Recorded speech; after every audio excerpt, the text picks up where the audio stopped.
बिस्मिल्लाहिर्रहमानिर्रहीम।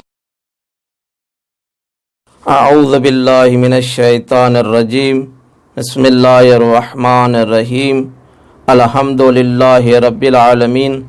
अस्सलातु वस्सलामु अला अशरफिल अंबियाइ वल मुरसलीन व अहल बैत तय्यबीन ताहिरीनल मासूमीन। अम्मा बाद बिस्मिल्लाहिर्रहमानिर्रहीम।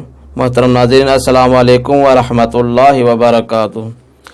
मोहतरम नाज़रीन, पंहिंजी गुफ्तगू खे अॻिते वधाईंदे फ़िक़े जे मौज़ू ते ऐं ॿियो दर्स खणी तव्हांजी ख़िदमत में हाज़िर थियो आहियां।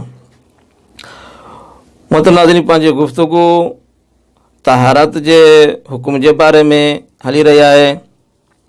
मूं इहो पहिरें दर्स में बयानु कयोसीं त इन तहारत जी अज़मत क़ुरान ऐं हदीस जी रोशनी में कुझु वाज़े कयूं। क़ुरान जे में कुझु वाज़े कयोसीं ऐं हिकु हदीस रसूल ख़ुदा जी तव्हांजे साम्हूं बयानु कयां। रसूल ख़ुदा फरमाइनि था, अन नज़ाफ़तो मिनल ईमान।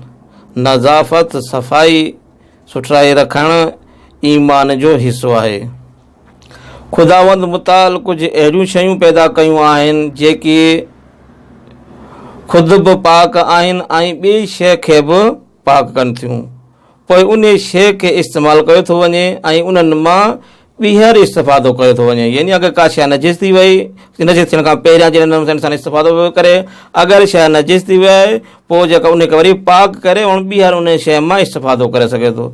उन्हनि में जेको आहे, जेको पाक करण शइ जेका पाणी आहे। ऐं कुझु अहिड़ियूं ख़ुदा ताला इबादतूं, ख़ुदा जी तरफ़ां अहिड़ियूं इबादतूं आहिनि जंहिंजे लाइ मुक़दमो ज़रूरी आहे। जेसीं तक असां मुक़दमे खे अंजाम न ॾींदासीं उहा इबादत सही ऐं क़बूल नथी थिए। जंहिं नमूने सां हिकु वाजिबी इबादत में निमाज़ आहे। निमाज़ जे लाइ मुक़दमो आहे। मुक़दमो छा आहे? निमाज़ लाइ वुज़ू करणु ज़रूरी आहे। जेसीं तक असां वुज़ू न कंदासीं, वुज़ू सही न कंदासीं, जेसीं असां वुज़ू सही न कंदासीं तेसीं तक असांजी निमाज़ जेका आहे सही वाक़ई न थींदी। जेसीं असांजो वुज़ू सही थींदो पोइ असांजी निमाज़ बि सही थींदी। इहो वुज़ू जेका आहे निमाज़ लाइ मुक़दमो आहे। ऐं वुज़ू जे लाइ वरी पाणी मुक़दमो आहे। अगरि पाणी हूंदो त इन सां असां वुज़ू कंदासीं। ऐं ॾिसूं, ऐं इन पाणी जी हिकु वॾी अहमियत आहे।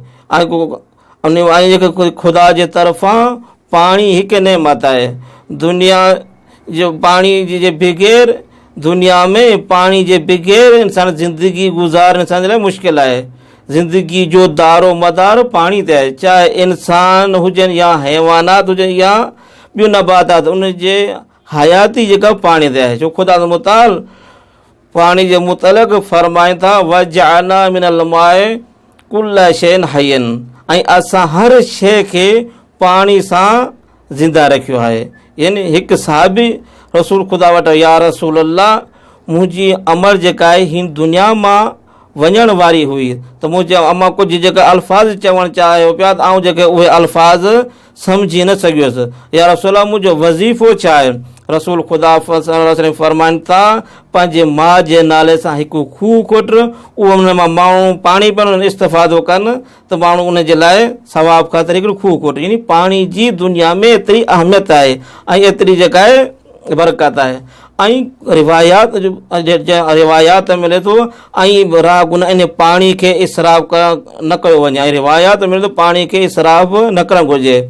रसूल ख़ुदा के सफ़र ते वञनि पिया, के नहर खां गुज़र थियो। रसूल ख़ुदा जॾहिं वुज़ू करणु चाहियो त रसूल ख़ुदा उन नहर मां लोटो भरे करे वुज़ू करणु शुरू कयो। रसूल ख़ुदा वुज़ू करे जेको पाणी जेको लोटे में जेको बचियो, रसूल ख़ुदा उन वरी नहर में जेका आहे हारे छॾियो।